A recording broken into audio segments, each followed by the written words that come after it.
Good morning, friends. Mark Holmes here, of course, with my buddy Cowboy Joe Bear, as well as Joe Bear. What's up, Joe Bear? In the house, and as always, I want to thank you all for watching, commenting, subscribing, and being part of the Joe Boo Sports Report. Without you guys, as well as you ladies, you know that this literally does not work. So let's get open for business here, and let's wake up the football gods. Wake up here this morning, guys. We have some sad news to report. Margaret Ebarb, Dak Prescott's grandmother, passed away last night. Dak Prescott is a very family-oriented guy. I want to read a piece from back in 2016.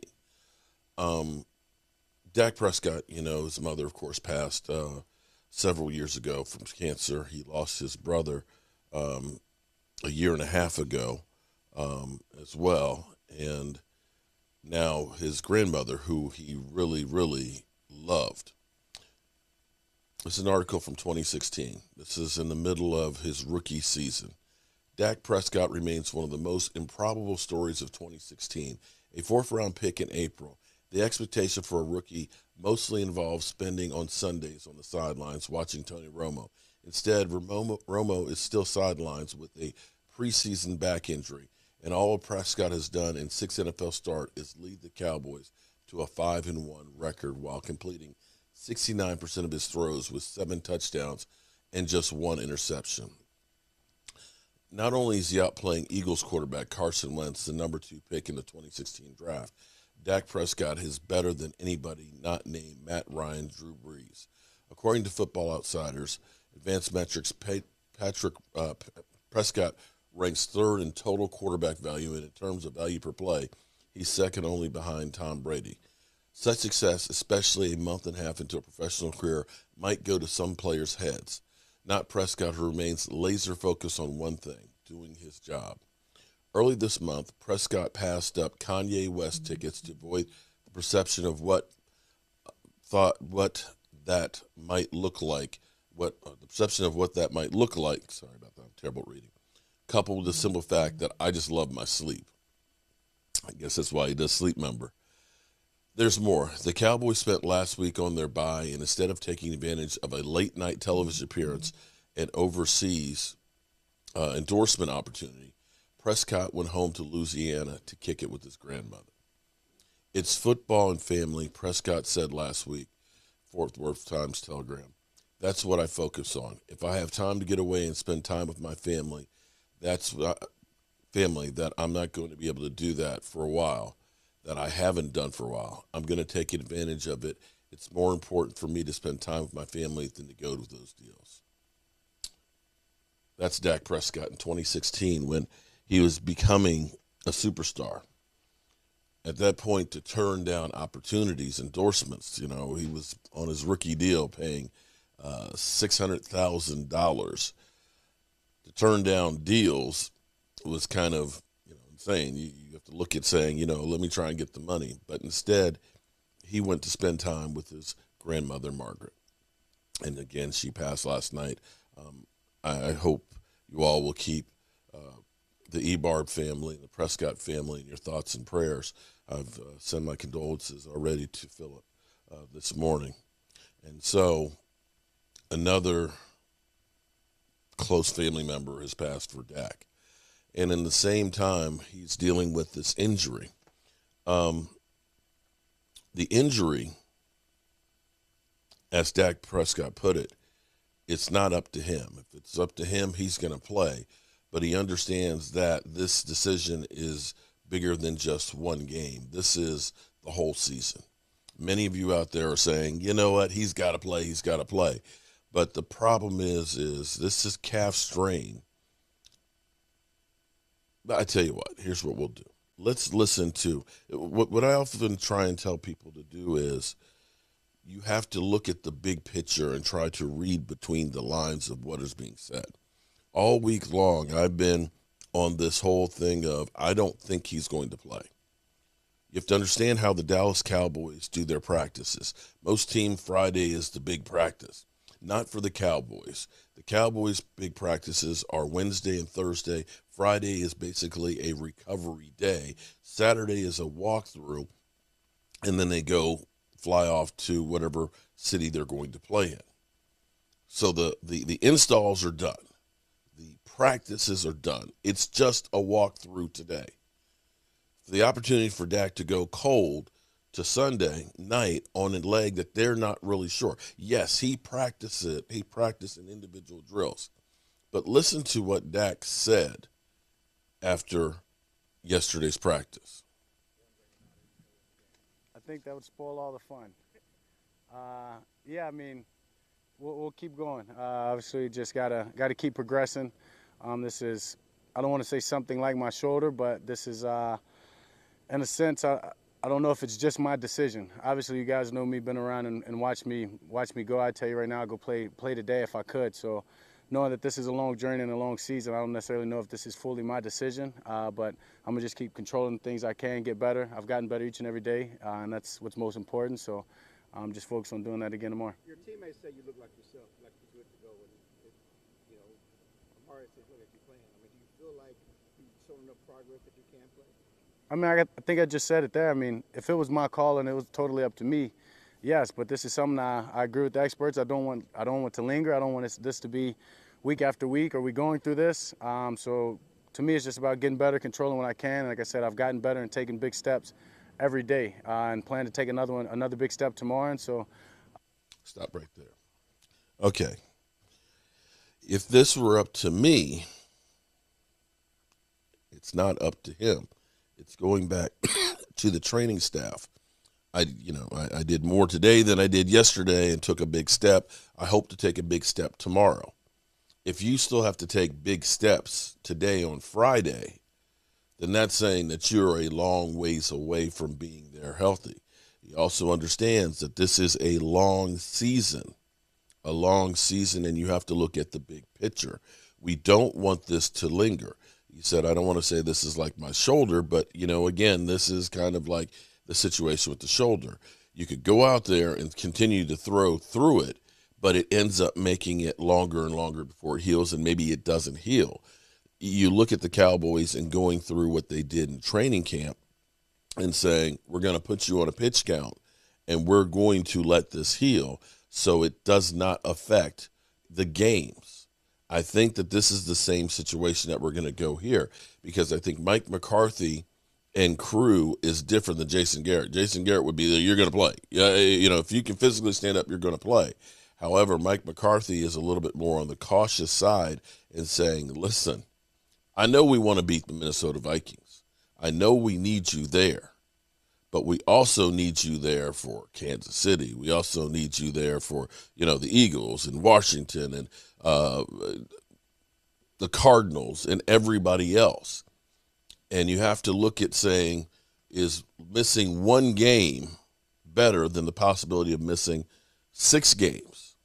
But let's go on. I don't know if the decision comes Saturday or when it comes, but yeah, I'm doing everything I can to make sure that I give myself the best chance.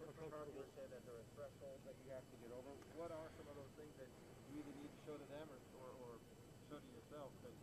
Yeah, I mean, like I said, I don't know if this is fully my decision. They didn't necessarily give me all the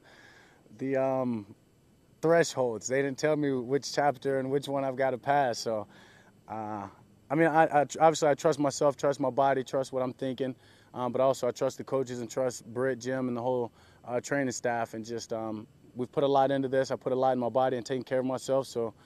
But they know how these things work, and first time dealing with something like this, obviously on the same leg as my ankle. I want to just be smart about it and cautious, but as I said, I've gotten better each and every day, doing things today that I didn't do as well as I did the day before, and I think that's huge. Who's part of the decision-making process besides Britt?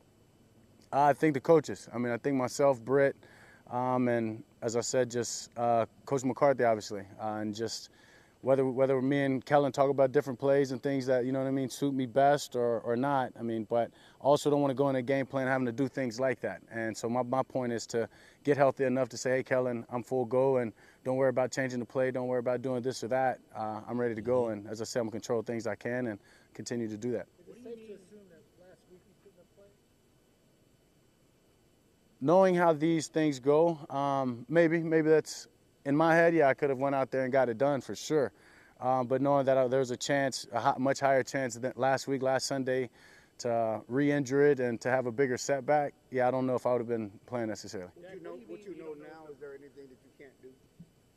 No, I don't think so. I don't think so.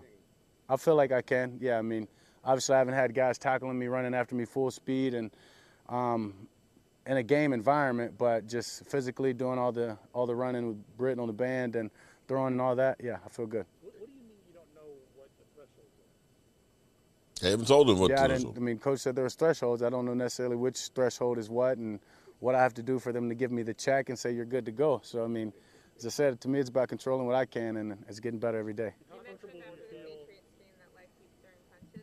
Even though you try and stay neutral, does it get frustrating? That's like another thing you have to keep in mind. You can't say it's buried yet. One more time? You mentioned after the Patriots Right. game that life keeps throwing punches. You told us I buried the ankle and you can't bury the calf yet. How frustrating is it to keep having these lingering?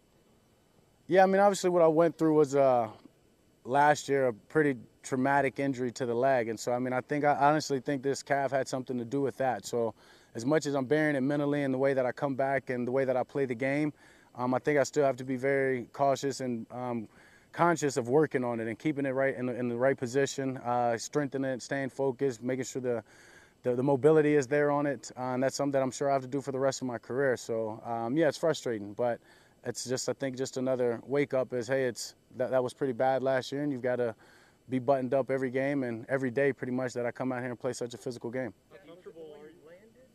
Trained it? I mean, how did you, now that Yeah, I mean, no, I just threw off of it and it came down. And Okay, I'm sorry. Messed that up really. Boy, did I mess that up. yeah, Oh, that was that. I couldn't tell you necessarily. I landed with my foot out or foot in, and that happened just in the midst of the game, and that was that. you've been limited all week, if this is all the practice that you do, is limited every day, how comfortable are you playing the game? Very comfortable. I mean, obviously, I've been in this offense for a while. I mean, I sat out all of camp and came out the way that I did, and I think I mean, I said it today just watching practice, going through my reads, just like sometimes you see things better from back there and from watching the game. And so, I mean, I know all my reads, I know all the checks, I know what we're trying to do in this game plan. That'll never change whether I'm limited or not. So, yeah, there's no hesitation in my comfortability with just the preparation and going and playing every snap in this game. How do you feel about crowd noise there? Yeah, I mean, just making sure we're communicating. We've done a great job all week long. Whether I'm in there in the walkthroughs or whether it's Coop out there at practice, of just being on the same page, making sure we've got a lot of nonverbal communications, that we're all on the same accord. And if we're all 11 are thinking the same thing and know where we're going to be just fine. So I just think when you go into a hostile environment like this, it just tests our communication. Okay, so here's where I say read between the lines on this.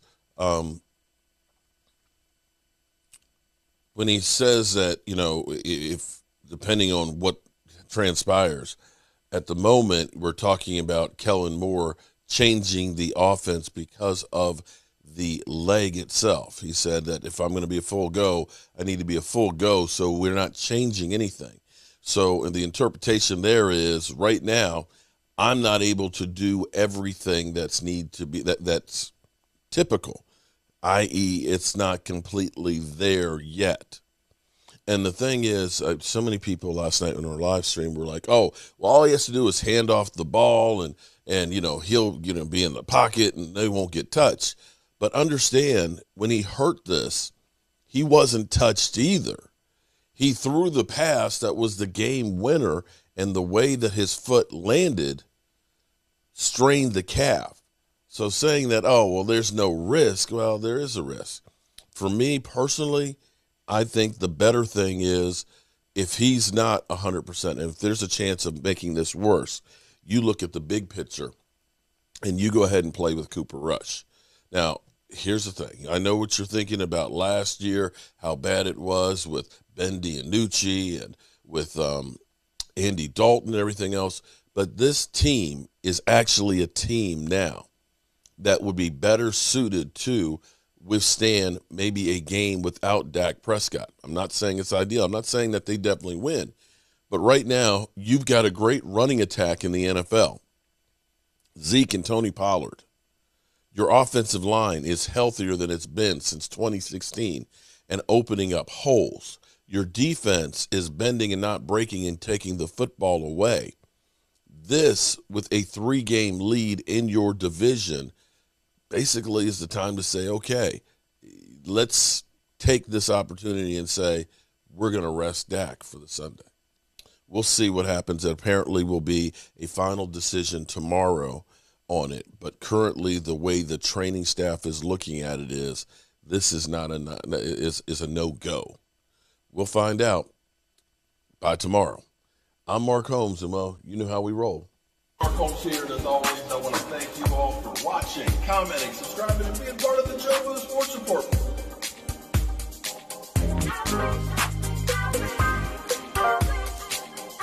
You did one hell of a job, and the only thing else I got to say is, how about them Cowboys?